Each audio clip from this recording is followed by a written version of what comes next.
Hello everyone and welcome back to Prestige Reef. Many of you will know that I just got back from a holiday and that my 1,000 litre tank survived my absence relatively unscathed. Having said that, now that I've spent more time on the tank, I have noticed a couple of minor issues.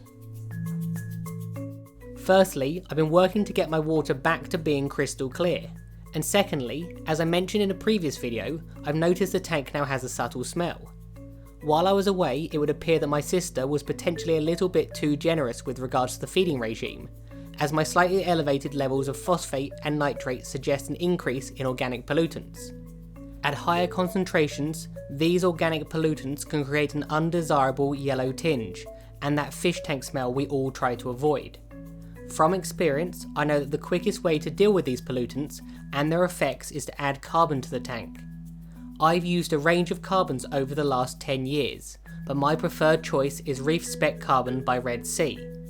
It comes with a mesh filter bag, which is a nice touch. However, I have also used it in a low flow reactor for maximum efficiency. When choosing carbon, there's quite a few different options available, but don't be fooled, not all carbons are created equally, and some cheaper types can have some very negative side effects. A quick beginner reference is to look out for a combination of these key features. You want the highest total surface area and pore volume, while also having a range of different pore sizes. Carbon comes in two distinct forms, both granular and pelleted. The granular form typically has a higher pore volume than its pelleted counterpart, and is made up of 100% carbon. This is one of the reasons I prefer Red Sea's product. As it's granular, 100 grams really is 100 grams of carbon. The pellet form uses a binder, therefore not all of what you're buying is what you think it is. Carbon works by allowing pollutants to stick to its porous surface, essentially trapping them and preventing them from affecting the aquarium.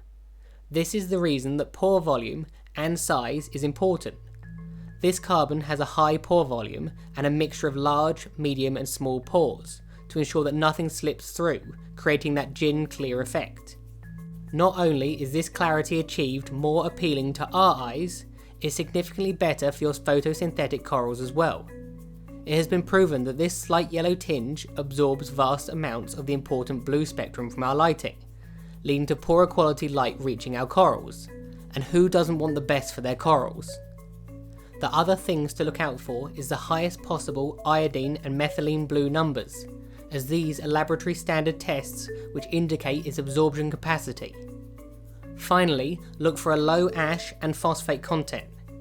Using a lower quality product which contains higher phosphate seems a bit counterproductive, as although some of the pollutants will be removed, the increase in phosphates will inevitably fuel other unwanted issues. Speaking of different quality carbons, over the years, carbon has received a bad reputation regarding the potential that it can cause head and lateral line erosion. From what I found, this has been linked to products with excessive amounts of fine powder, which gets released into the water and is only linked to lignite and anthracite carbons. Neither of these are present in Red Sea Reef Spec, which is completely safe for both marine and freshwater fish. To me, this is more important than anything else. Some of my fish I've had for 9 years, and to me they're now part of the family. I just want the best for them. There is also a common misunderstanding regarding its ability to absorb trace elements. As carbon is not a chemically charged resin, it does not absorb trace elements.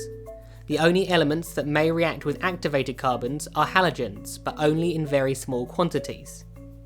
Before placing it into my tank, as a precaution, I like to rinse it in RO water to remove the small amount of dust and trapped air pockets, and then place the mesh filter bag in the final compartment of my sump to polish the water off before it returns to the main display.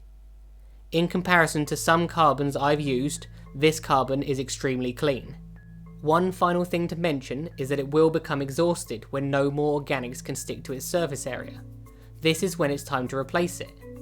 Every tank is different, so it's hard to determine what its exact lifespan will be before it's essentially full, but Red Sea's instructions, which are based on a moderately stocked aquarium, suggest using 50 grams per 200 litres for 1 to 2 months.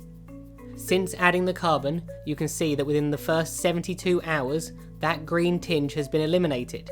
The water is clearer, and I can confirm the smell has gone.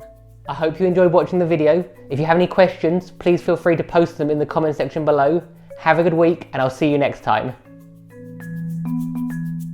As always, I just want to say a massive thank you to the people that support me on Patreon. Never underestimate what you do with regards to keeping this channel going. You've all been brilliant. Thank you.